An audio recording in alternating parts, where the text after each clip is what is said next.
Before we start with the plane, I wanted to show you guys some cool stuff that I've been working on. So I wanted to play around with making a time lapse, and I have a 3D printer, and I thought, hey, why not make a time lapse of one of my prints?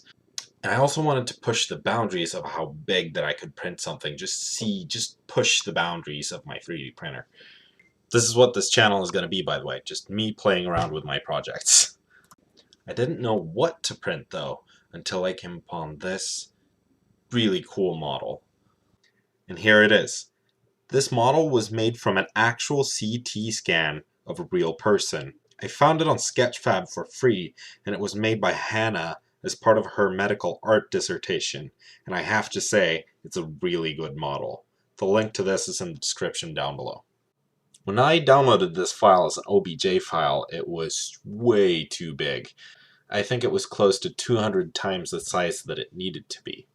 And since I wanted to make this a little more creepy, I checked its size with the Wikipedia page on average human head dimensions.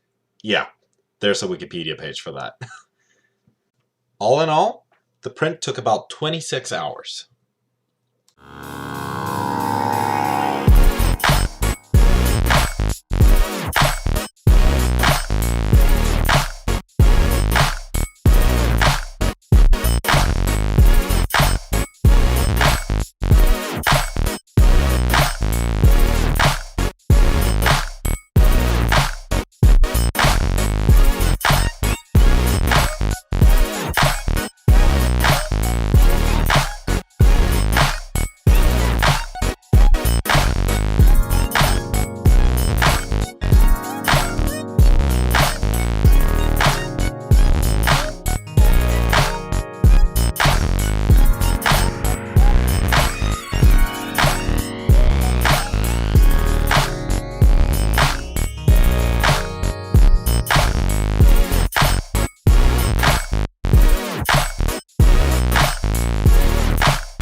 Wow, this is huge. It is the biggest print I've ever done. The detail is really good on it, and my printer handled it beautifully. I have one layer shift right here. I don't know if you can see it. Yeah, there. And I don't know why that is, but other than that, it's a really good print. So I hope I get to do more big prints like this in the future for my projects, because this was really fun. Okay, back to the plane. So there are two issues that I'm planning on addressing with this plane this time. One is the center of gravity of the airplane, and the second one is the wheels. I want to add wheels to the plane. The reason why I want to add wheels is because, well, I've broken a lot of propellers, and if I add wheels, I might be able to land and therefore save my propellers. At least that's the idea. I've also ordered like 10 new propellers just in case. So I got a pair of wheels off of some old toy, and they're about the right size for the airplane, and they also have a little bit of friction to them. It's a little rubbery. So yeah, I think I'm gonna go for these. And then I have some wire here that's gonna work as the legs and the axle that the wheels will go on.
Alright, now, the center of gravity.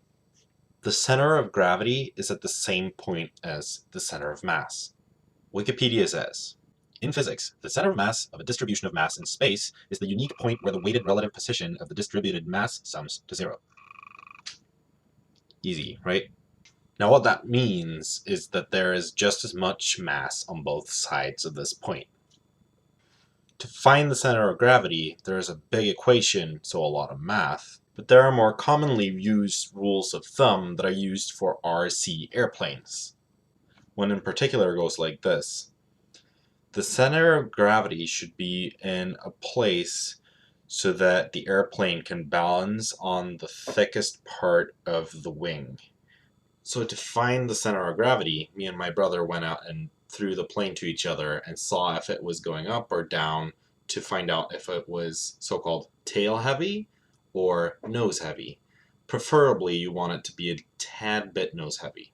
And by moving the battery around in the plane, we can move the center of mass, or center of gravity.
Alright, that is where we will end it today. Next time I will try to fly the plane and then we will take it from there. Bye.